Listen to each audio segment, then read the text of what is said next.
মৰমৰ ছাত্ৰ-ছাত্ৰীসকল আজিৰ এই ভিডিঅ'টোত বহুত কেইটা প্ৰশ্ন লৈ আহিছো তো তোমালোকে চাবা এতিয়া আমাক প্ৰথম কৈছে যে হোমোলেপ্টিক আৰু হেটেৰোলেপ্টিক কমপ্লেক্সেছ কি বস্তু আৰু ইয়াৰ এক্সাম্পল আমাক লিখিব দিছে এতিয়া হোমোলেপ্টিক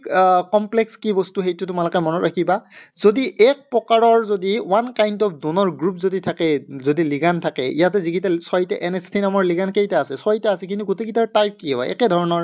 NH3 NH3 NH3 এনেকৈ গোটেইকিটাৰ টাইপ কি হয় একে হয়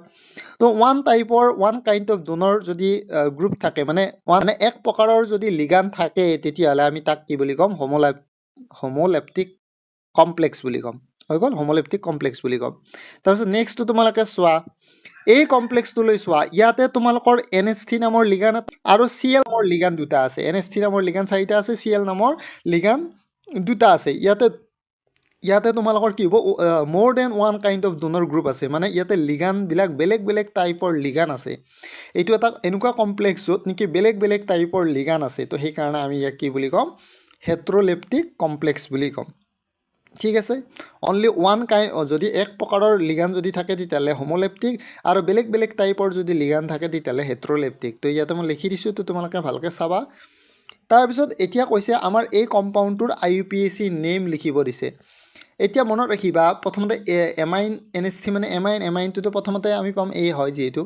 পাঁচটা আছে তো সেইকাৰণে আমি কি লিখিম পেন্টামাইন লিখিম তাৰপিছত CO3 মানে কি কাৰ্বনেটো ঠিক আছে আৰু এই কমপ্লেক্সটোৰ ওপৰত পজিটিভ আৰু Cl ৰ ওপৰত নেগেটিভ আছে তো সেই কাৰণে কোবাল্টটো ইয়াত কি থাকিব কোবাল্টে থাকিব ইয়াৰ জাৰণ সংখ্যা কোবাল্টৰ জাৰণ সংখ্যা উলিয়ালে কি পাবা 3 পাবা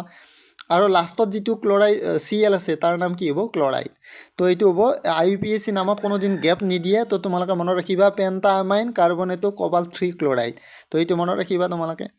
নেক্সট কোৱেশ্চনটো লৈ চোৱা indicate the types of isomerism exhibited by the following complex এতিয়া মনত ৰাখিবা এই কমপ্লেক্সটোৱে কেনেকুৱা আইসোমেৰিজম গঠন কৰিব আমি কেনেকৈ গম পাম মনত ৰাখিবা ইয়াতে কি লিগান আছে কোৱা NO2 লিগান আছে NO2 এটা এম্বিডেন্টেড লিগান যদি কমপ্লেক্সটোত এম্বিডেন্টেড লিগান থাকে তেতিয়াহলে আমি জানিব লাগিব যে তাক লিংকেজ আইসোমেৰিজম বুলি কোৱা হয় যদি কমপ্লেক্স এটা পৰীক্ষাত যদি তোমালোকক দিয়ে আৰু কমপ্লেক্সটোৰ ভিতৰত যদি এম্বিডেন্টেড লিগান থাকে তেতিয়ালে হেইটোৱে কি ফৰ্মেশন কৰিব পাৰে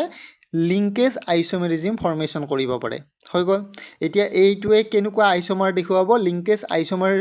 আইসোমেৰিজম শো কৰিব কাৰণ ইয়াতে এম্বিডেন্টেড লিগান আছে NO2 ঠিক আছে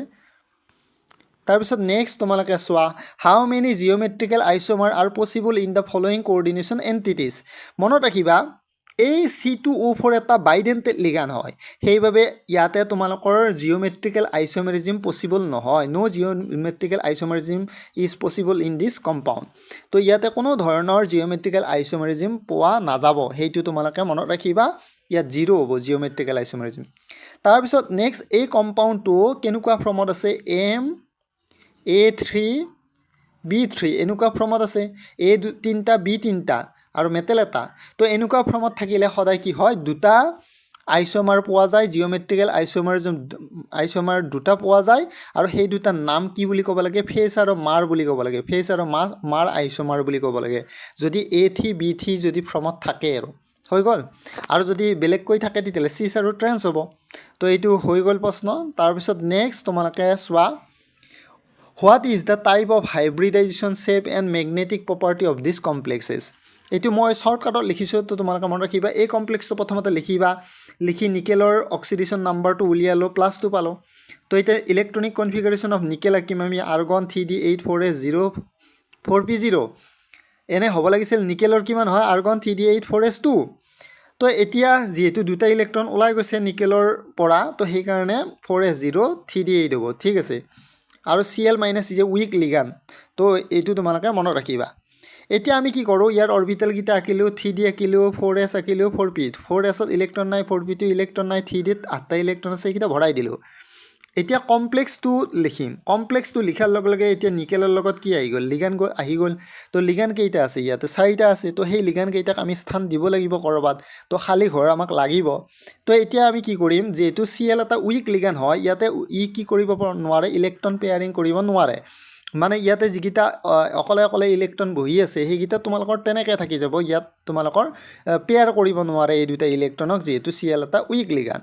তো সেইকাৰণে এতিয়া কি হ'ব যিহেতু 4টা লিগান আহিছে ইয়াতে কেইটা লিগান আছে আমাৰ কমপ্লেক্সত কেইটা লিগান আছে 4টা লিগান আছে Cl নামৰ লিগান তো সেই 4টাক যেহেতু আমি স্থান দিব লাগিব মনত ৰাখিবা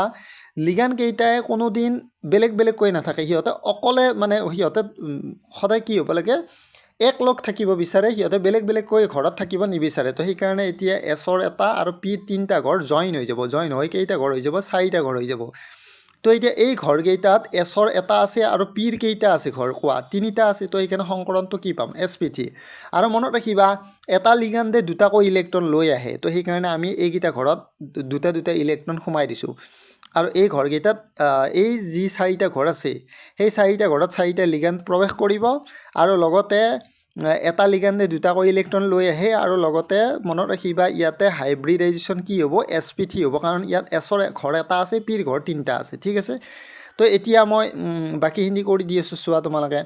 এতিয়া আমি কি গম পালোঁ হাইব্ৰিডাইজেশ্যন কি হ'ব sp3 আমি জানো sp3 যদি হাইব্ৰিডাইজেশ্যন হয় তেতিয়াহ'লে শ্বেপটো সদায় টেট্ৰাহাইড্ৰেল হয় আৰু মেগনেটিক প্ৰপাৰ্টি কেনেকৈ চাই পেৰামেগনেটিক হয় বুলি আমি কেনেকৈ গম পালোঁ এই কমপ্লেক্সটো পেৰামেগনেটিক বুলি কেনেকৈ গম পালোঁ কাৰণ ইয়াতে দুটা আনপেয়াৰ্ড ইলেক্ট্ৰন আছে হৈ গ'ল আনপেয়াৰ্ড ইলেক্ট্ৰন ইয়াত দুটা আছে ঠিক আছে সেইকাৰণে ই পেৰামেগনেটিক হ'ব তো এইখিনি মই বঢ়িয়াকৈ কৰি দিলোঁ তাৰপিছত নেক্সট তোমালোকে চোৱা আমাক কৈছে যে এই কমপ্লেক্সটো এটা ভায়লেট কালাৰ এই